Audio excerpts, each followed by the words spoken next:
Mukutu oli kugwa Point Media UG nkwaniriza unawosinzidde okuba ng'ogoberera olunaku olwaleero lwakutaano ennaku z'omwezi 24 tuli mu mwezi ogwokuna omwaka 2026.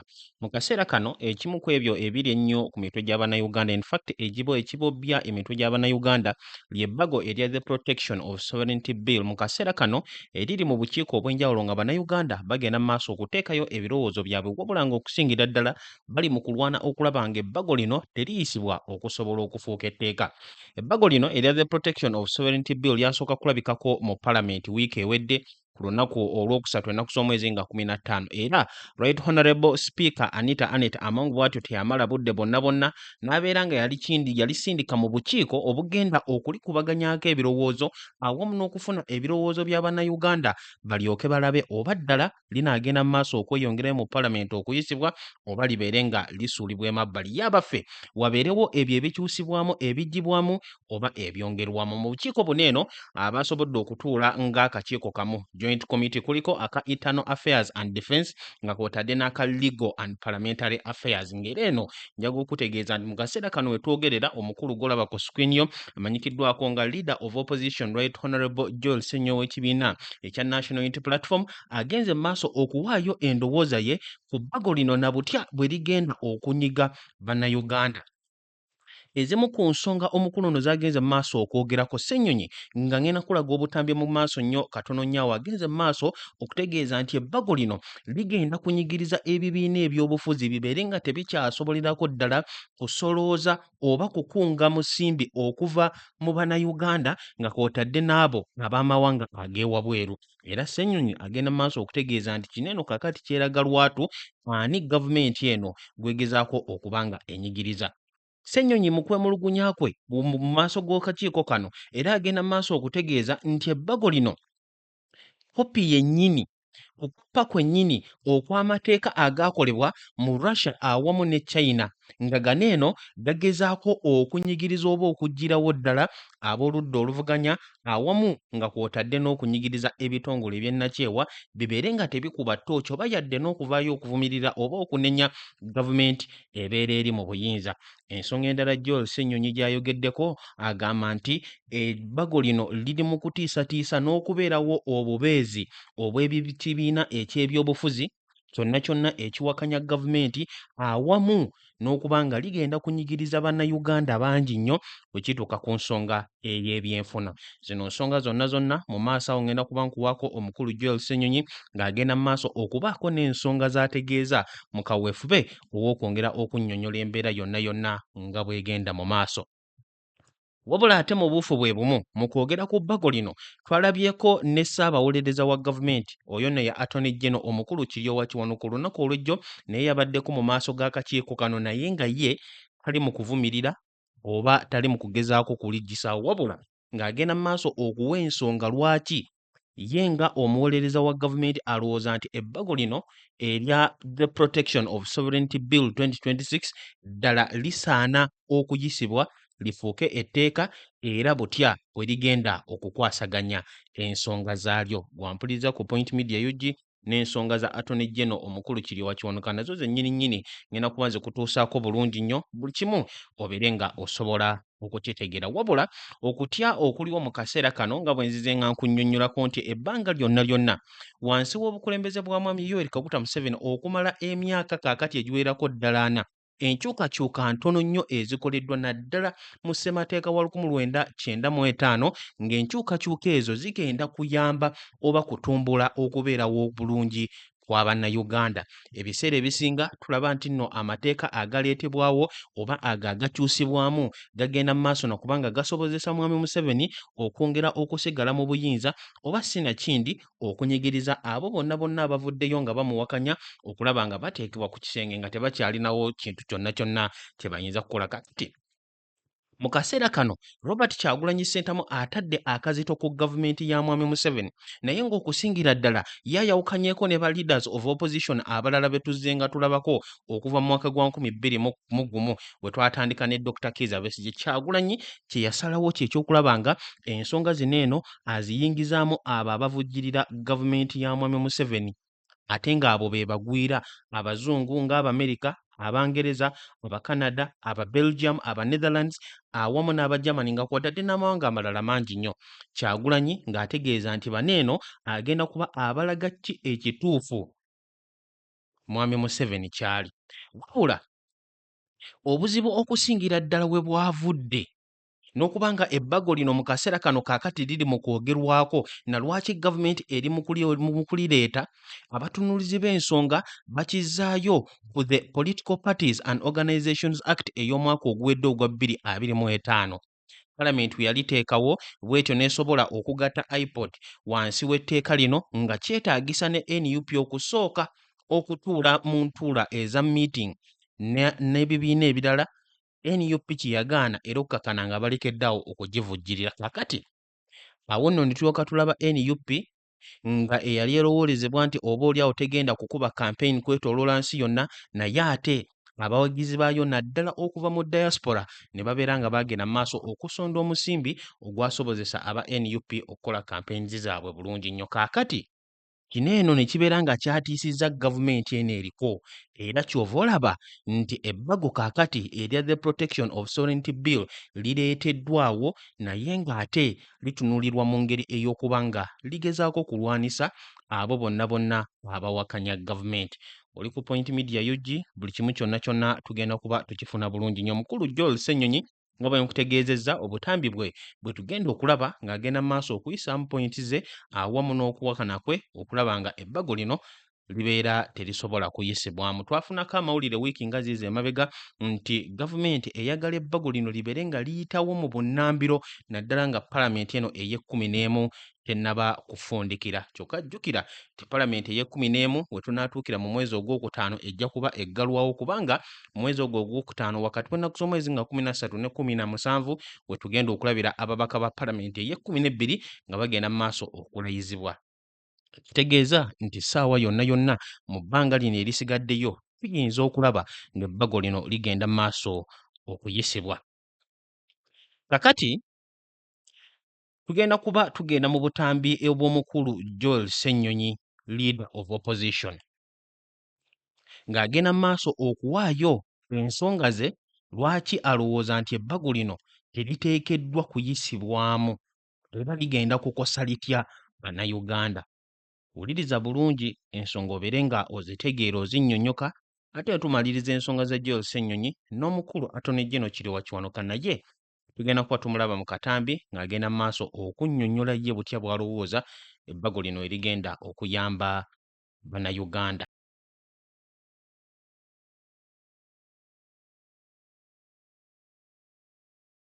Committee, I appear before you today to vehemently oppose the Protection of Sovereignty Bill 2026 in its entirety.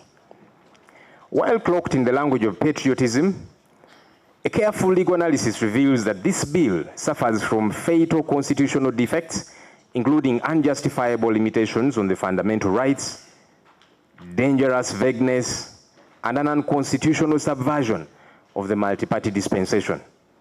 In our current political climate, where the state keeps persecuting people and state persecution has forced opposition leaders and critics out of the country, this bill ceases to be a theoretical threat. It is an immediate existential danger to political pluralism, economic survival, and Uganda's standing in the global community. To appreciate the gravity of this bill, I invite the committee to examine the chilling day-to-day realities that this law will create across all sectors of Uganda if passed. 1. Reclassifying Ugandan citizens as foreigners. The most insidious provision is hidden in Clause 1, which defines a foreigner to include B, a Ugandan citizen residing outside Uganda.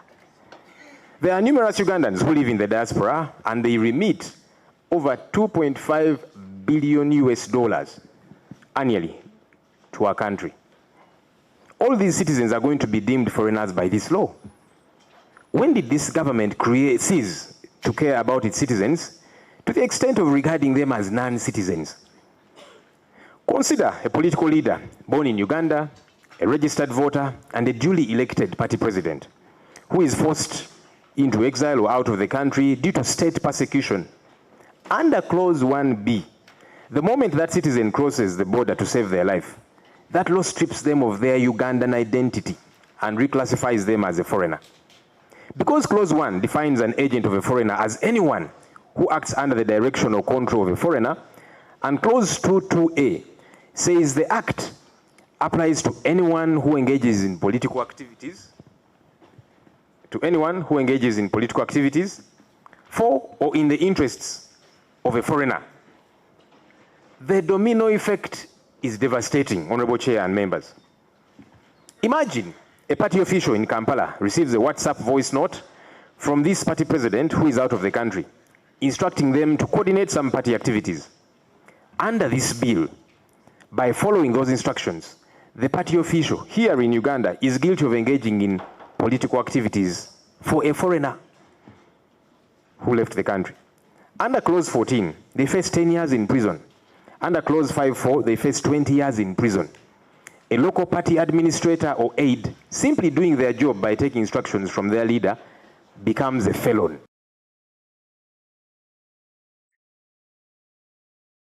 Owuliriza Point Media UG, njagala owulirize bulungi mu katambi kano akasoose ak'omukulu Joel Ssenyonyi. Ensonga zino zaali mu kunnyonnyola ziri bbiri. Okusookera ddala, ebbago lino ligenda kukosa ebyenfuna by'eggwanga erya Uganda, kubanga bannayuganda abali wabweru w'eggwanga erya Uganda mu mirimu gye bakola ne baweereza ensimbi wano mu Uganda, Uganda yeefunamu era ebeera ekulaakulana. Munnayuganda ali wabweru mu Dubai oba ewalala wonna waweereza omusimbi ng'aguweereza famire ye oba ng'aguweereza oluganda we omulala oba omuntu gw'akolagana naye, ensimbi ezo ziba zigenda kukulaakulanya Uganda. Wabula kaakati okusinziira ku bbago lino ng'ate bamaze okukunnyonnyola nga bagamba nti munnayuganda yenna kasita afuluma ensalosalo za Uganda abeera afuuse mugwira, kitegeeza nti ebbago lino libeera ligenda kumukwata. Okusinziira ku Joel Ssenyonyi agamba nti remittances ezivudde mu bannayuganda mu mbalirira y'omwaka oguwedde ziwereddeko ddala 2.5 billion. Ensimbi ezo zijja mu ekonomi ya Uganda ne zibeera nga zikulaakulanya bannayuganda era nga zitumbuula ebyenfuna by'eggwanga erya Uganda byonna okutwaliza wamu. Wabula kaakati okusinziira ku bbago lino lyo ligamba nti ensimbi ezo zigenda kuba zisooka kutunulwamu. Ekyokubiri, w'okitunulira mu ngeri ey'ebyobufuzi, Ssenyonyi agamba nti mu kaseera kano ng'omukulembeze w'ekibiina kyabwe Robert Kyagulanyi Ssentamu waali mu ggwanga eri Amerika ng'atali waneeno mu nsalosalo za Uganda, singa akwata essimu ye n'asindika WhatsApp message eri okugeza nga ye Joel Ssenyonyi omugezi w'ekibiina kya NUP abeereko enteekateeka z'ekibiina z'agenda mu maaso okutegeka bulungi nnyo, Ssenyonyi abeera alabwa nga foreign agent. Era ekitegeeza nti naye abeera asobola okukwatibwa okusinziira ku bbago lino.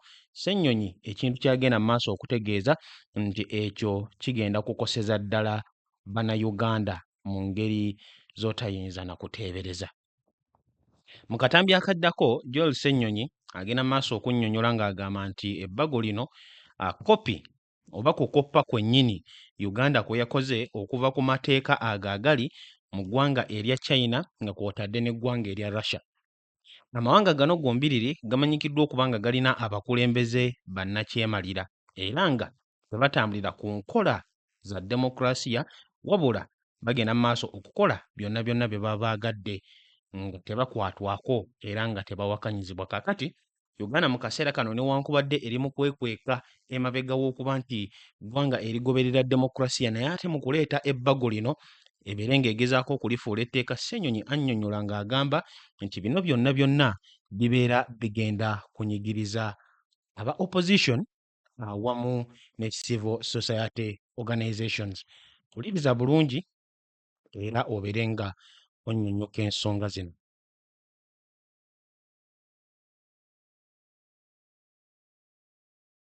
Russian and Chinese blueprint, importing authoritarian toolkits. This bill that we are discussing is a copy and paste of the most oppressive foreign laws adopted to liquidate any opposition to government. The Russian precedent.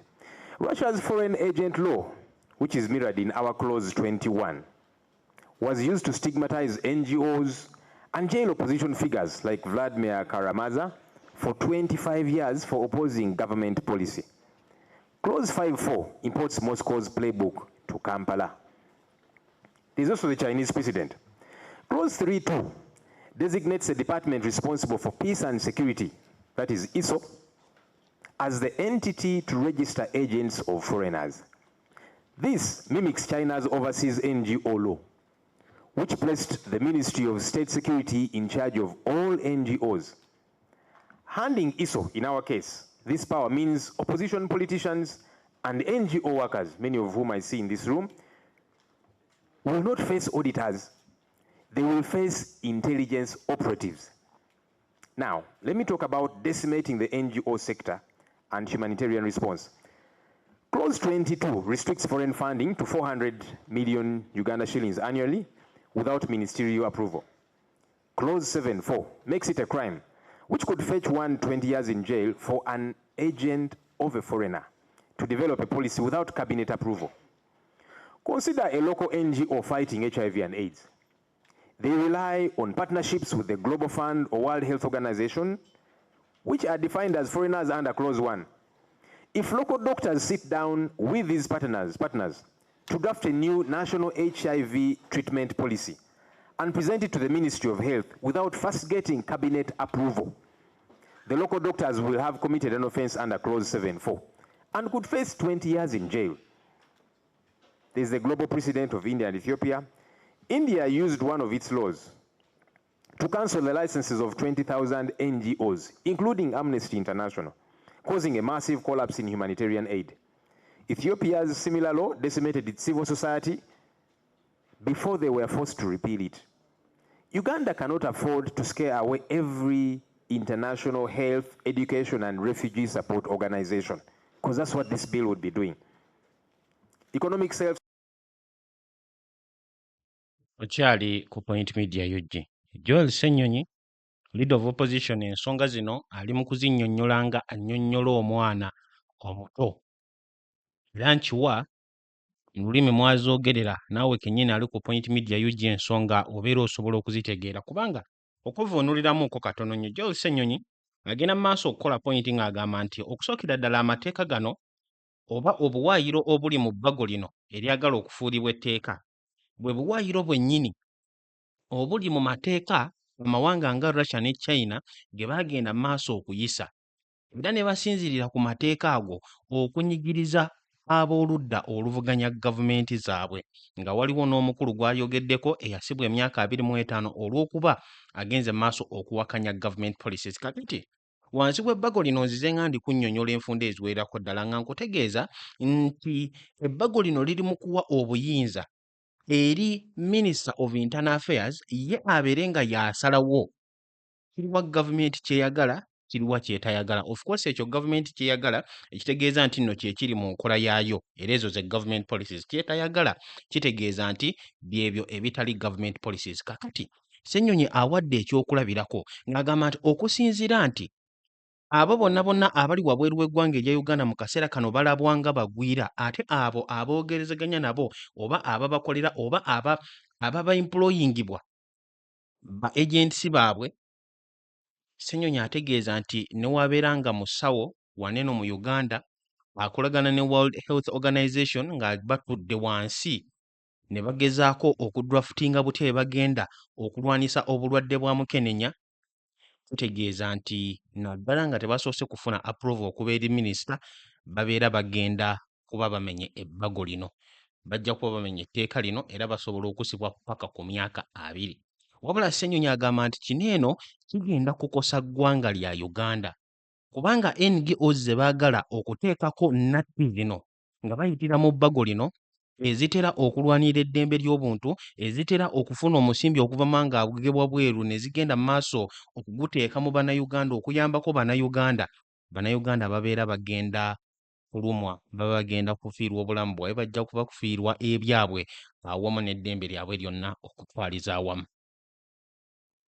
Ensonga ey'okubiri Joel Ssenyonyi gy'akoonyeeko mu katambi kano ak'okubiri, ak'okusatu nako tugenda kalaba wabula mu kookubiri Ssenyonyi agamba nti mu bbago lino woba oyagala okweregistaringa nga agent wa foreigner ng'oli mu mateeka, togenda kugenda mu mateeka oba mu kitongole ky'amateeka, wabula baataddewo Internal Security Organization, ISO, y'erina okuwandiisa abantu abo abaagala okukolagana n'abagwira.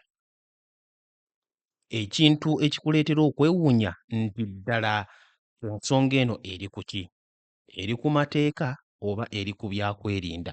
Kubanga mu kaseera kano Ssenyonyi ategeeza nti ekitongole eky'ebyokweketta ate kaakati kye kigenda okwenyigira mu nsonga ez'okugaba registration eri omuntu yenna ayagala okwewandiisa okubeera foreign agent mu mateeka.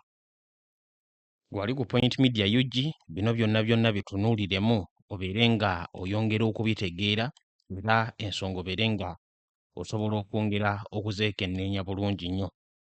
Ensonga endala gye tuliko ye y'okuba nga gavumenti eri mu kutema mpenda okulaba butya bw'esobola okulemesa ebibiina ebigivuganya okufuna omusimbi okuva mu mawanga ag'ewabweru. Nkunnyonnyodde mu ntandikwa y'akatambi kano nga nkutegeeza nti obuzibu bwe bwava mu mwaka guwedde nga tunaatera okusemberera campaign ez'akalulu k'omwaka gwa 2026, baateekawo obukwakkulizo nti iPod yali yeegasse mu tteeka erya Political Parties and Organizations Act era nga bawaliriza NUP we beeyagala okufuna omusimbi annual billions 3 ebeere nga esooka okwegatta mu iPod mu butongole batandike okuteeseganya ne gavumenti eriko, ekintu NUP kye yagaana.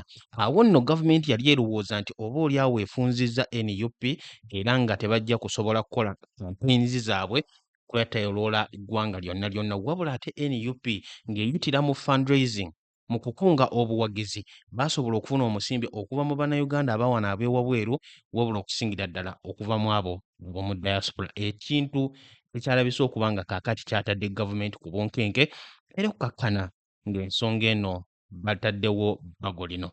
Katuwulirize Kijjolo Ssenyonyi kyagenda mu maaso okunnyonnyola, tugenda kuba tukomawo ate okutunuulira ensonga za Attorney General Kiryowa Kiwanuka.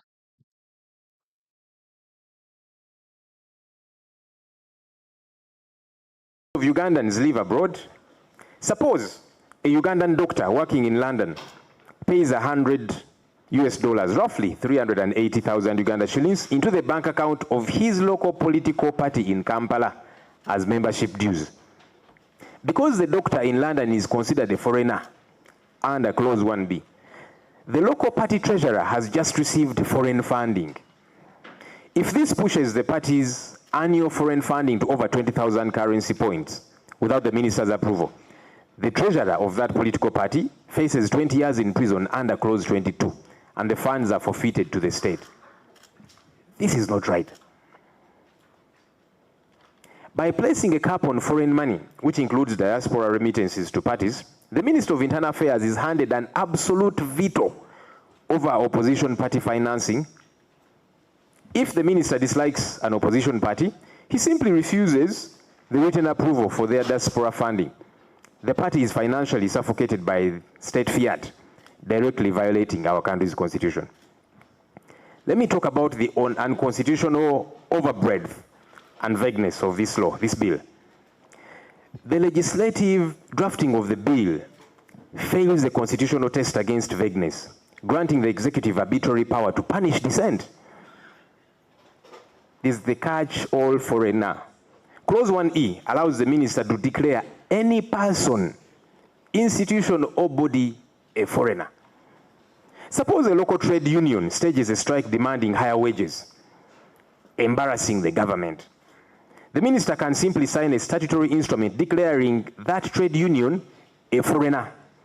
Overnight, the union leaders become unregistered agents of a foreigner and they face immediate arrest. How can this be right? Clause 22H states that the act applies to anyone who influences the public to oppose the policy of government. As the leader of the opposition, my literal duty and the team that I work with is to oppose government policy that is injurious to the citizenry and offer alternative policy positions, which we do every so often.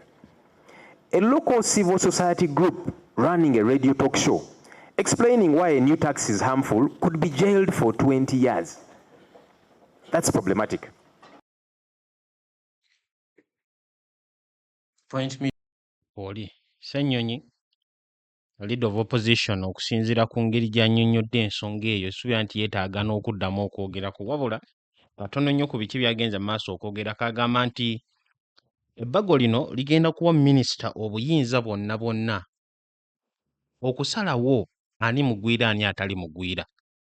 Ekitegeeza nti minisita bw'aba tayagadde kibiina kya NUP mu kaseera kano singa ebbago lino lifuulibwa etteeka asobola okugamba nti kakati NUP bagwira n'olw'ensonga eyo tebakyakkirizibwa kukola kintu kyonna kyonna waneeno mu ggwanga lya Uganda. Kubanga bw'otunuulirwa nti oli mugwira ebbago lino libeera ligenda kulaba nti ebyo by'okola bigenda kuteeka gavumenti mu katyabaga, bigenda kuteeka bannayuganda mu katyabaga. Jjukira nti nno okumala ebbanga kaakati nga n'ebbago lino tetunnaba kulyogerako oba nga terinnaba kwogerwako, tulabyeko omwami Museveni ng'avaayo okutegeeza nti aba NUP bakozi b'abagwira.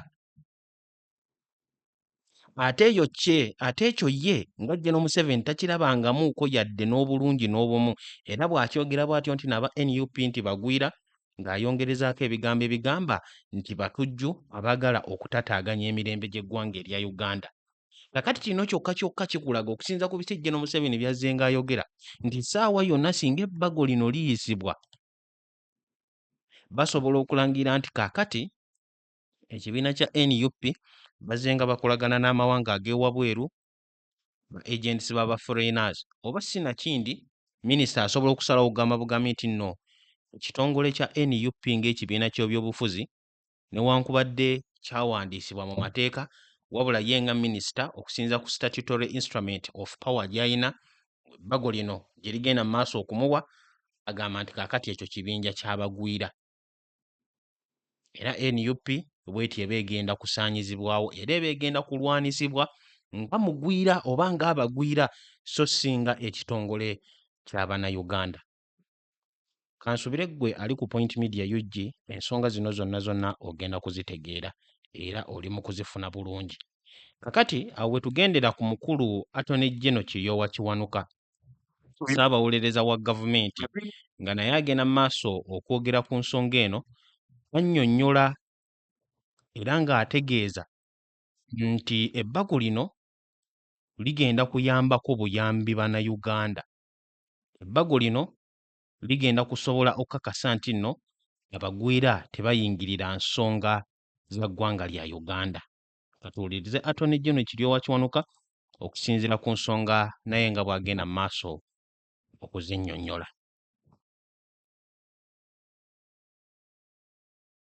About the minister giving permission for any additional payment. I think, yes, 15.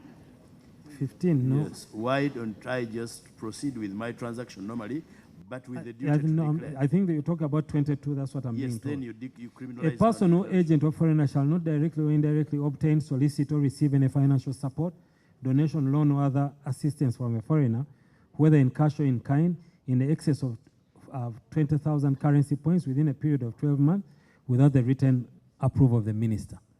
You are saying that we are avoiding a situation where you literally criminalize transactions. You only criminalize activities.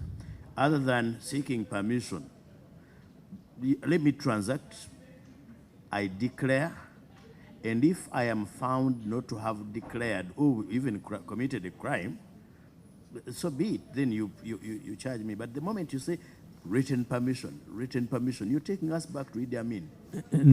yeah, and not necessarily that everything was bad. I think there was some good even then. So, no, I'm telling you that those people who don't look at the past to try and figure out where they're going, even that experience was an experience that teaches us. And I think here what they are saying is that if you see, when you apply, you make the application for your registration as a foreign agent. And they are saying that in any given year, if you want to do get money. You are a foreign agent. You're a foreign agent. You're registered as a foreign agent. You want 400 million, don't even bother going to the minister.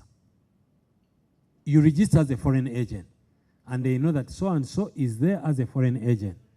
That person can get 400 million shillings in a year. And for 400 million shillings, they don't need the permission of the minister. But if it is past 400 million, if your plan in that year is worth 10 billion, then go and get written approval. So, But you do not find it derogatory to refer to somebody as a foreign agent, even as you speak. Again, that is for the committee. We can come up with a better, derogatory. No, nomenclature. this is, you see, for me, I speak law. The definition I'm using here is a definition in law. So that is what I'm talking about. And 22 is not restricted to a foreign agent. that's It's what not I'm actually reading. saying a person Or an agent of a foreigner or shall not directly or indirectly solicit financial support or other assistance from a foreigner, whether in cash or in kind, in excess of 20 currency points. yeah. So even when I am not using, because this one now is divorced from two. Yes. Even when it's not for purposes of two, so I have no right. I have no right to solicit except with the approval. Yes, so if you're soliciting for money from a foreigner, that's what the provision is saying. If you're soliciting for foreign support, past 400 million, get permission, get approval. No, his point is transaction and what if he actually goes on so that you don't curtail transaction, but he must declare. Well, I think So that business doesn't come to stand still for purposes of seeking permission. This And law, the exception should be for those who are under Two, application. but of 22 two. is not under 22. Okay. Now, 22 is bringing in others 22 is outside not, is not only provision foreigner or agent. no. Any person. no, commits an, if it is, if that is the clarification you went for purposes of 2.2, that we can do. That we can. Because this act, you see, and I think for me it's a drafting thing, because the application of this act, the application of this act in section 2, everything you read in this act should be read to apply to only this. Because this is the application question. So you cannot talk about anything else other than this act only applies to this. So this is the application. So you can clarify it and make it better English and repeat it and say, as stated in, as per the application of the law. But you see, this act applies to a person who is an agent of a foreigner. This act. So don't ask me, who has no dealings with a foreigner, under this act. I have no business. Exactly. Now, 22 is saying a person or an agent of a So foreigner. a person, remove the still, person. even the An person, agent, yes. even the Even a person, as long as he's doing activities under 22. under 2.2, this it does not relate to my grandmother in the village who has no dealings with a foreigner. You cannot come. So your grandmother can solicit with from a foreigner. My grandmother can solicit from a foreigner so long as they are not He's not dealing doing activities under under 2. 2.2. Okay. I think gwe ali ku Point Media UG kusinziira ku ki Attorney General Kiryowa Kiwanuka kyagenda mu maaso okuyisaawo, agamba nti obuwayiro obuli mu bbago lino tebugenda kukwata muntu oyo atali mu kukola nsonga ziwakanya nkola ya gavumenti. Wabula ate jjukira nti nno ekintu ekyo tebakinnyonnyola era bagaanye okukidifayininga bulungi mu bbago lino nti kasita okola kino ne kino ne kino ne kino ne kino ne kino ne kino osobola okukwatibwa. Tebataddeewo, bo bataddewo buteesi nti omuntu yenna akolagana oba ajja ensimbi mu mawanga ag'ewabweru oba okuva eri omugwira, ebbago lino linaamukwata. Attorney General Kiryowa Kiwanuka kikyali mu kunnyonnyola mu kakiiko oba kyeyannyonnyodde olunaku olw'ejjo, agamba nti abo abakola ebyabwe tebajja kukwatibwako, naye ate ekyo tekyateekeddwa mu buwaayiro buno obuli mu kwogerwako mu bbago lino. Kyokka ate nga tukyali ku ebyo jjukira nti nno ebbago lino litutegeeza nti gavumenti terina kusooka kuleeta proof of evidence okukwata era tekigikakatako kusooka kuyitira mu ofiisi ya DPP okuba nga esobola okukusalira omusango. Gwali ku Point Media UG weewuunye oba Attorney General Kiriwa Kiwanuka kyagenda mu maaso okwogerako ddala kyekyo ekigenda okuyamba munnayuganda oba ate byayogerako ebintu birala nnyo ebigenda okuba nga binyigiriza munnayuganda. Gwali ku Point Media UG ebyo ebitonotono bye nsobodde okufunirawo okuva mu bukiiko obwasobodde okutuula okugenda mu maaso okusobola okwekenneenya ebbago lino. Leader of Opposition Joel Ssenyonyi nga bwe nkutegeezezza we tufulumizza akatambi kano eddakiika ntono nnyo emabega naye abadde mu bukiiko okusobola okunnyonnyola lwaki ebbago lino teririna kuyisibwa. Gwali ku Point Media UG ensonga bwe zityo bwe zitambula. Weetegereze biki bye twogeddeko mu katambi kano nkakasa nti buli kimu kyonna kyonna ojja kuba okitegeera bulungi nnyo era ensonga ojja kuba ozinnyonnyoka. Kamere nga nkwerekereza mu kaseera kano updates zonna zonna ezigenda okuvayo tugenda kuba twongerawo zikutuusaako gwe kyolina okukola kyokka genda mu maaso obeere nga osubscribinga teekako notification bell likinga sharinga ate era commentinga tubeere nga tutambulira wamu bulungi nnyo.